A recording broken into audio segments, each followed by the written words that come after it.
सूरत court ने राहुल गांधी को मानहानि के मामले में 2 साल की सजा सुनाई। इसके कुछ ही देर में उनकी संसद सदस्यता चली गई। अब बिल्कुल देखिए अभी की बड़ी खबर, 2 साल की सजा सुनाई है कोर्ट ने। राहुल गांधी को 2 साल की सजा सुनाई गई है। Rahul Gandhi's conviction in a defamation case by Surat Court and his subsequent disqualification from Lok Sabha.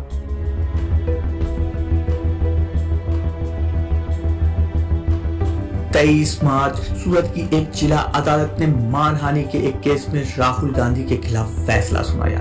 Court के इस फैसले के आधार पर राहुल गांधी को संसद के सदस्य के लिए अयोग्य ठहरा दिया गया। राहुल गांधी केस से पहले भी कई सांसदों और विधायकों को विभिन्न कारणों से अयोग्य ठहराया गया और सदस्यता रद्द कर दी गई। तो आइए समझते हैं आखिर वे कौन से नियम है जिसके आधार पर किसी भी सांसद या विधायक को अयोग्य ठहराया जाता है। साथ ही यह भी जानने का प्रयास करेंगे कि फिर से सदस्यता पाने के क्या प्रावधान है।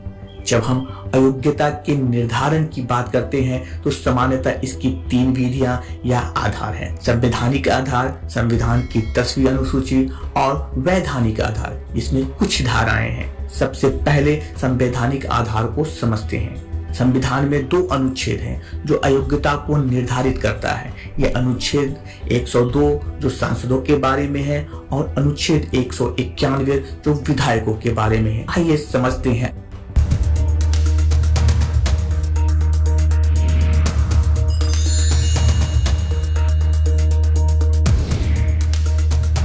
अनुच्छेद 102 सदस्यता के लिए अयोग्य होने की स्थितियों से संबंधित है। किसी व्यक्ति को संसद के दोनों सदनों का सदस्य होने से रोका जा सकता है यदि वो भारत सरकार या किसी राज्य की सरकार के अधीन किसी लाभ के पद पर है, यदि वो मानसिक तौर पर विक्षिप्त हो और ऐसा किसी सक्षम न्यायालय द्वारा प्रमाणित हो, यदि वो वित्तीय तौर पर दिवालिया हो, यदि वो भारत का नागरिक नहीं है या उसने स्वेच्छा से किसी विदेशी राज्य की नागरिकता प्राप्त कर ली है, या वो किसी विदेशी राज्य के प्रति निष्ठा या पालन की किसी स्वीकृति के अधीन है, यदि वो संसद द्वारा बनाए गए या किसी कानून के तहत अयोग्य है, यदि उसे 10वीं अनुसूची के तहत अयोग्य घोषित किए जाने का प्रावधान है।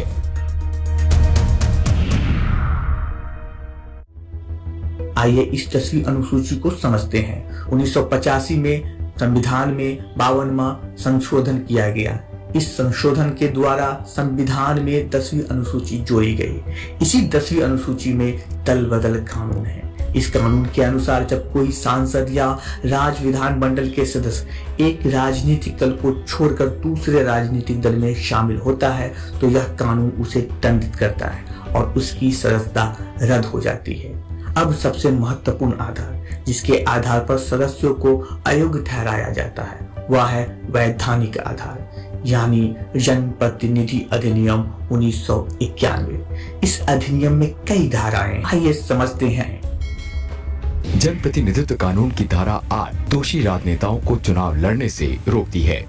अब आपको बताते हैं कि संवैधानिक प्रणाली में किसी भी सदस्य को कब अयोग्य ठहराया जा सकता है।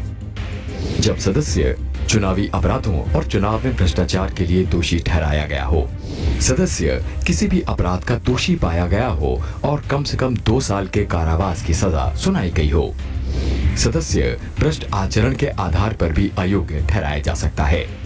जब सदस्य भ्रष्टाचार या देशद्रोह के मामले में लिप्त पाया गया हो, सदस्य सरकारी कंपनी के तहत किसी पद पर हो, सदस्य चुनाव खर्च के खाते का विवरण देने में असफल पाया गया हो, अगर सदस्य समूह के बीच या रिश्वतखोरी के लिए वैमनस्य का दोषी पाया गया हो, सदस्य सती प्रथा, छुआछूत और दहेज जैसे सामाजिक अपराधों के लिए दंडित हुआ हो।